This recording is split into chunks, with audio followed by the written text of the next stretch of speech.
Hello, my name is Joshua, and this is my channel, Joshua Projects, where I create several different projects to help me in school and perhaps in scholarships also.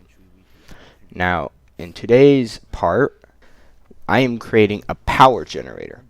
Now, this is part one of what is assumed to be two parts, and a third part would kind of be like its own separate video like series, but this is specifically to make a power generator. Now, in this video, I will start out with three different things. Step 1, constructing the process. Step 2, fixing the process, and step 3, which is showing it off, showcasing it. Now, for part 1, where I construct it, in the background video you will see me with an engine. This engine I bought off of Amazon for around 170 bucks. Now, you could definitely use a way cheaper engine. It'll be much smaller, way more more suitable for the task. I'm testing it out, making sure it's working. I lubricated it. You have to purchase oil for it, put gas in it. It looks a lot like a Honda engine. It's very big, very bulky, but it works, and in the end, if it moves that drive shaft, I'm happy with it. Now, in the next part, you will see me mount it to a wooden frame. This is like a pallet I took from work. Now, in this video, I mounted it straight to the wood. I wouldn't recommend this. I would recommend creating like a mounting bracket of some sort, but the reason I chose this specifically is because I didn't have the materials at the time. I didn't have it, and precaution, don't get 3-inch machine screws. Get 2-inch at least. Get maybe 1.5. You don't need that long. If you're mounting with the if you're mounting it to a mounting bracket, yeah, get 2-3 inches. But if you're straight attaching it to the wood, don't do that, because I had to suffer a lot of twisting, a lot of stuff. Now, in the video, there will be a alternator. Now, in the video, you could see, or I'll put up an image, there's two different types of alternators. There's a V-belt, and there's a 6-groove belt.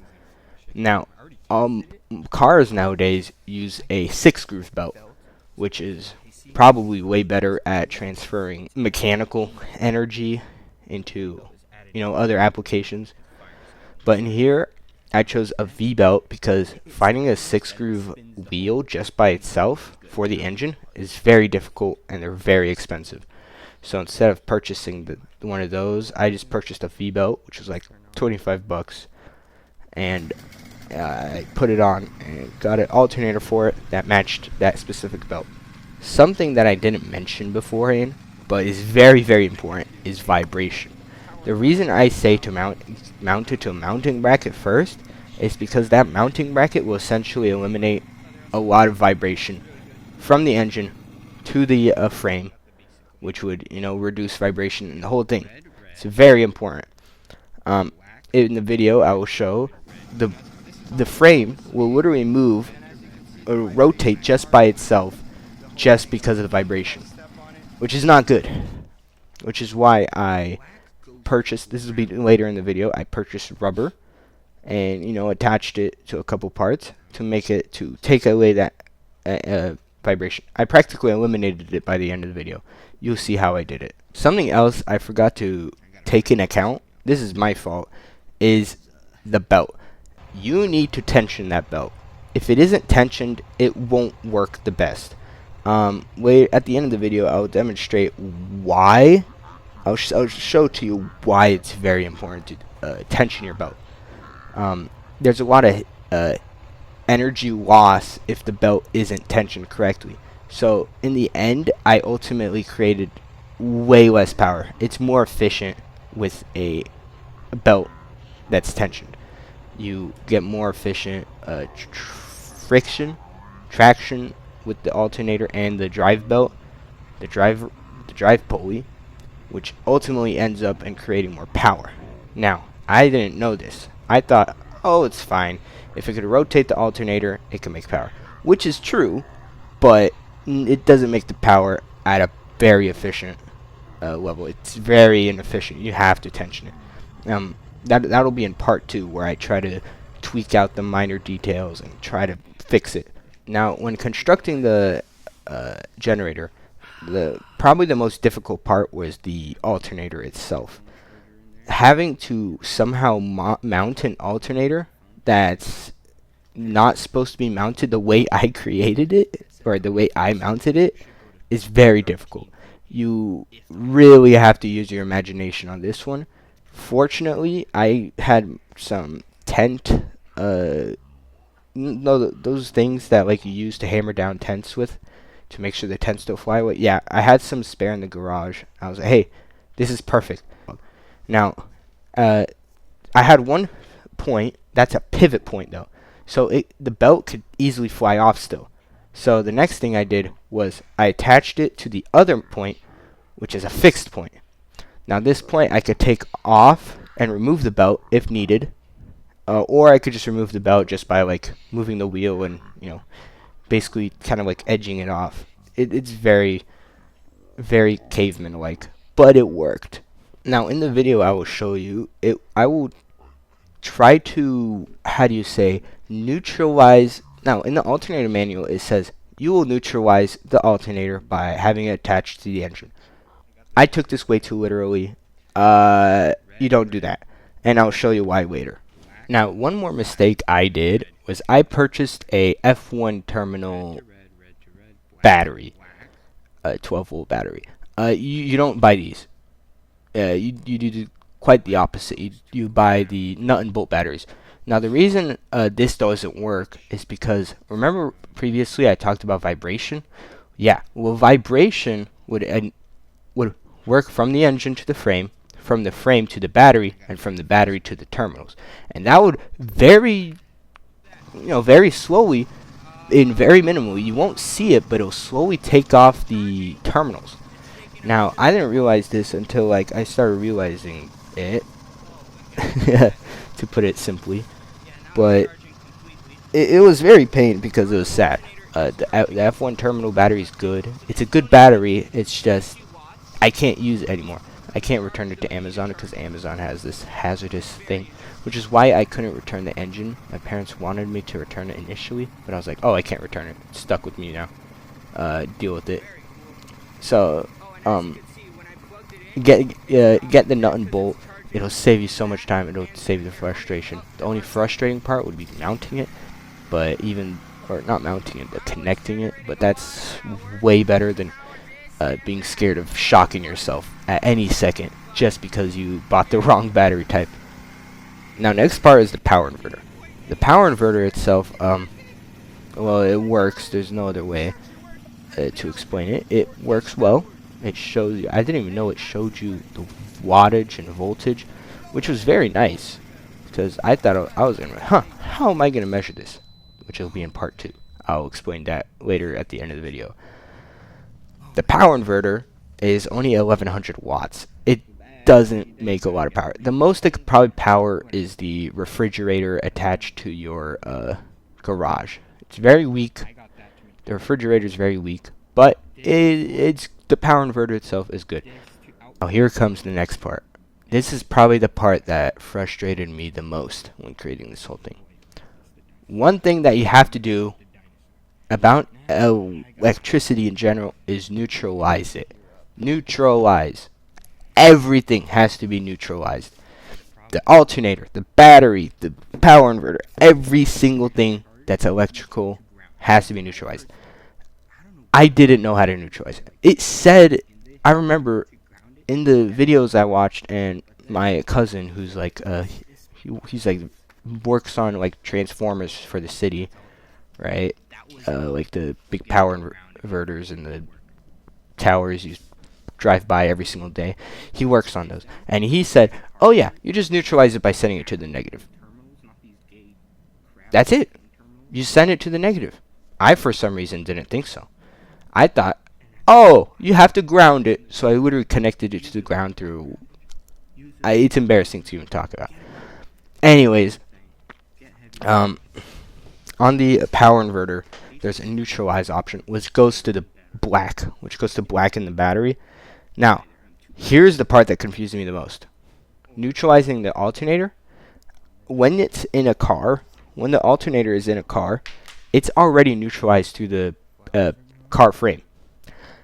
But in this case, there is no car frame. So I thought, how am I going to neutralize this? At some point, the key for the engine and the drive wheel flew off. It wasn't tightened enough, I guess, and it just gone. I still can't find it to this day. And it was really upsetting. So I took a wood screw and I jammed it in there and tightened it really well, and it worked. It still will work, but then there was the problem with the alternator. So I'm thinking, what part is metal, touches the metal, and can neutralize it. And then this is where the tent pole thing, hammer thing comes. I decide to attach it to that thing, and it worked. It created power. It created power. I was really excited, and I was really glad it worked.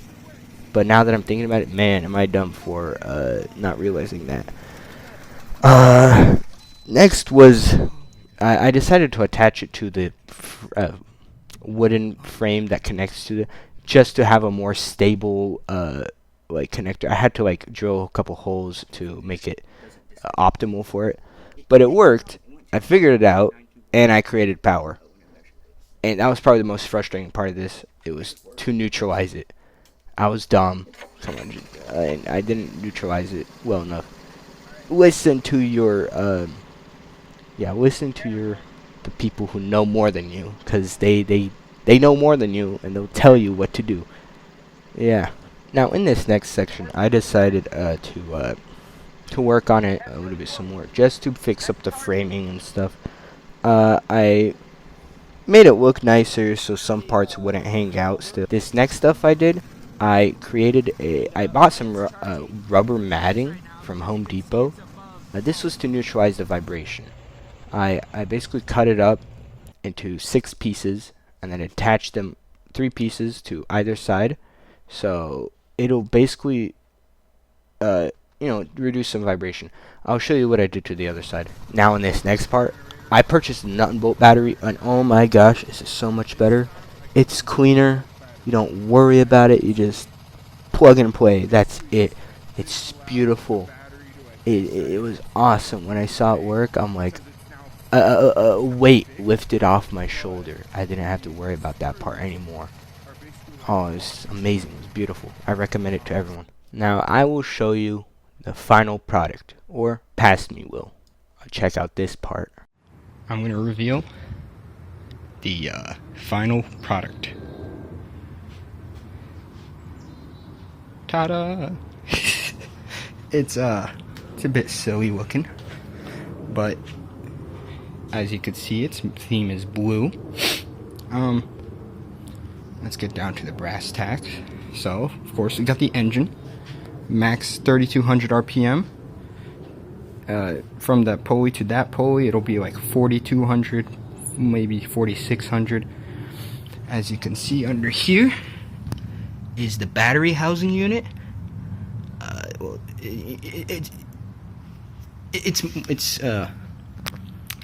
it's understandable. I don't need to explain. And on top, you could see the power inverter, 1100 watts. I made this little thing today. I went to Home Depot, spent about $100. I probably didn't even need to buy like a couple things. Saved like half my money. Let me show you the next part. As you can see, there's a locking mechanism right here. Right now, you can't pull it up, but you take this, unlock it, and as you can, and voila! It scrapes a bit against the battery, but I'm sure it's fine. I'm not going to fully wet it down, because I don't want to snap the wires, especially that small black wire that's like the neutral. It's almost let go. So you can like work on the battery without obstruction of the, you know, power inverter itself. Let's see it run. Whoops. There we go. Let me pull it this way. Oh, let me put my pliers away. I'm kind of using this thing for myself. Yeah, that table's really messy. And if I were to turn this on, as you can see, off and on, set it to on, start. Oh, it's been on? Huh. That's not good. But I'm sure that's fine. I can come and turn on the power inverter. There we go. 12.6 volts, and it's taking no watts out. Pretty standard. It's, you know, normal. Basically. Yeah, the engine backfired, which is really interesting because I've only ever seen engines backfiring in movies and video games and stuff like that. So it was really cool, and it was really loud. It was like a gunshot type of loud. I've shot guns before with like a ear protection on, and I haven't listened to it with my ear protection off, but I imagine that's how loud it would have been, which is crazy loud. Like, it was really surprising. I'm gonna turn this off. My parents are looking at the thing, thinking I shot someone. Yeah, that was loud. Is that what a gunshot sounds like? That's crazy. I never knew. Anyways, it's happened before. Happened once before. But yeah, that's the thing. Man, I think it's maybe the fuel. There's like an excess of fuel and it blew up. But that jump started it, and it powered up the watt power inverter. Yeah, that's my generator. It's nice. I was thinking of putting a net on this side, but I'm kind of lazy. I don't want to do that. Just don't touch it and you'll be fine. Yeah. Now, I created a checklist. I still have it here. It was basically my to-do list for the generator, and one of the things was to add safety barriers. Now, on the thing you'll see, the belt itself is super dangerous. You get your finger stuck on that, goodbye to your finger. It's not existing anymore. You'll have to get it sewn on, and even then you won't be able to use it. So I attached like a net that I used. My dad had like a quail farm project going on. So, you know, while he was building it, he used this net. He had some extra. I borrowed it. Next thing was the battery. Now, this battery power terrifies me. I'm not even gonna lie. This power stuff was terrifying. When I was basically like crimping it and stuff to make sure, like, to create the wires, and I was testing it out, my hands were shaking. It was terrifying working on electricity. I don't know how electricians do it, but it was pretty scary. But, you know, I did it. I'm still alive here today, so thank God for that. But yeah, I basically made like a cover for it. I'll demonstrate to you in the video how it kind of like flips up, flips down. It's basically a housing unit also for the power inverter, which makes it look nice. It has like a direct theme to it. It has the blue theme to it. I hope Red doesn't see this, or else they won't like it. Now in this next part, I want to demonstrate to you how it works. But I can't disconnect my monitors because they're kind of like freestanding. So I have to take some liberation and go to my brother's room.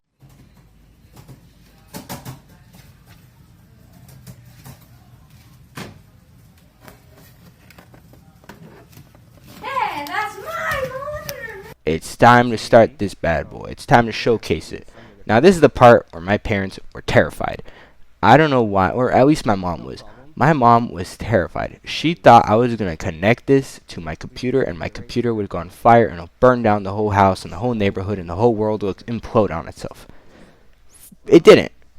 But I could tell why she thought that. But in this part, I basically showcase it. It's awesome. It's very fun. The only problem I have with it is it's loud. It's so loud. And unfortunately, it was raining that day, so I couldn't throw it outside.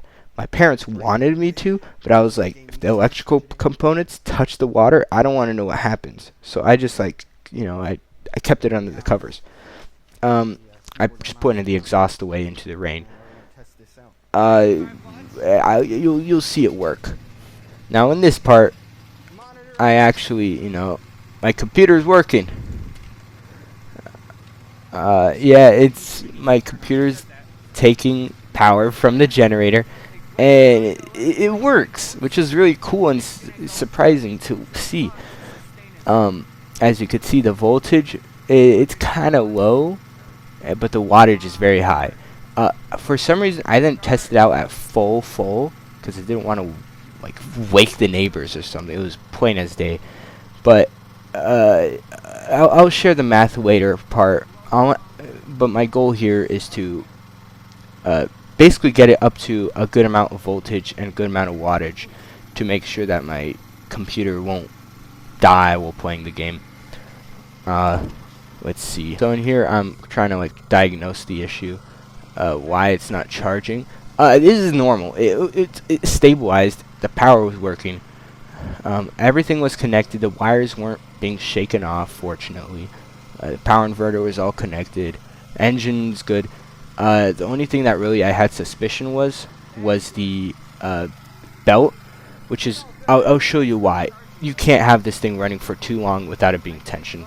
It's very interesting how this thing works. Now, this is the part where I was talking about with tensioning your belt. Tension your belts. Don't let your pants fall down. As you can see, the belt, before I shut off the video, it was smoking. And I'm like, oh gosh, this is awful. I don't know what to do, but I'm turning everything off. Emergency stop. Put a stop to this. So, I did it. And when I went to investigate, I noticed that the rubber from the belt was literally being burnt off. In the video, you could see dark little pebbles, basically. That's the rubber. It was literally the friction and the heat was so much that it literally started flying off everywhere, into the balls, into the safety barriers. It was smoking. It was terrifying to watch because I thought I was about to die or something was about to explode. That wouldn't be very good. So I turned it off, and in the video you could see me investigate. Now I had my fun. I played a mission. I shot a couple people, but my brother, he wanted to try it out, so I fired it up again. And he's a very good Half-Life fan, Half-Life person, Half-Life enthusiast. He's a Half-Life enthusiast. So I let him watch it and play. It's pretty funny. It's pretty cool watching. It's pretty cool seeing how you could turn dinosaur bones into a video game, into fun. You don't use dinosaur bones to play music. You use them to have fun. Yeah. That's pretty much it. I tried to hook it up to my Xbox, but the disc, I was trying to play Modern Warfare 2, but my disc wouldn't load. So I got pissed. I was like, screw everything. I hate everything. I don't know why I was very agitated at the time. I guess I was just tired. So, I turned everything off. I tried to scrub it. And then, I just played Modern Warfare 2 for the rest of the day. I finished it. It was pretty fun. I rated it pretty good. Pretty good. I'm excited to play Modern Warfare 3. Kill Makarov. And it's already taken about 55 watts. I'm sure it'll reach 100 or 150 when we're playing Call of Duty. But let's check it out.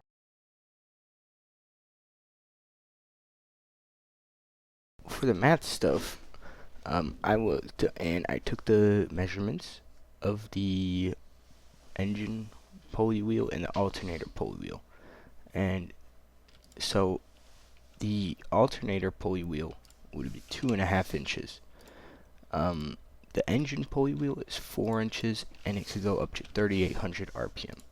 So using this calculator that I found online, if we calculate it, that means the alternator can go up to 6,080 RPM at max engine RPM. Now, the alternator is designed to go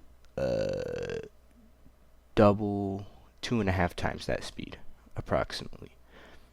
So if I wanted to maximize the amount of power I can get from my engine without breaking the alternator, then I would probably need around, let's see, 8. I could squeeze some more juice out of here. Yeah, so if I were to get a 10-inch diameter wheel for the engine, and then that would increase the RPM of the alternator of around 15,200. Now that's very high dangerous speeds. So if I were to actually go along with this plan, I would probably just get an 8-inch diameter wheel. That way I don't break the alternator and hopefully don't set anything on fire. Now in this part, so for my generator, I want it to create around 1,000 watts of power, just so I could maximize the use of the power inverter. So 1,000 watts. Now, considering it, so it charges at 13.8 plus, and it's losing power at 7.2 below. I'm gonna put that at 10 below because, yeah. So let's say it's at 12 volts. I would need to create 83 amps, or let's say 84, rounding up to have like a safety barrier. I would need 84 amps of power. Now, I am not sure how much the alternator can make. I know it can go up to 15,000 RPM, and it's designed to make 140 amps. So if I were to run it at 15,000 RPM, theoretically it could give me 140 amps, which is way enough power. But if I were to get it at around, let's say 12,000 RPM, we decrease it, let's just give it a safe number of 100. That means I would be creating 1,200 watts, which is a lot of power. This could not only power a refrigerator, but probably power my computer at the same time, considering my power inverter can handle it. But yeah, this is my project. I hope it was entertaining to watch. Hopefully you learned something from here. Hopefully you learned why I'm crazy, and hopefully why I am to be trusted around heavy machinery. But I want to end this before it reaches 30 minutes. All right, see ya.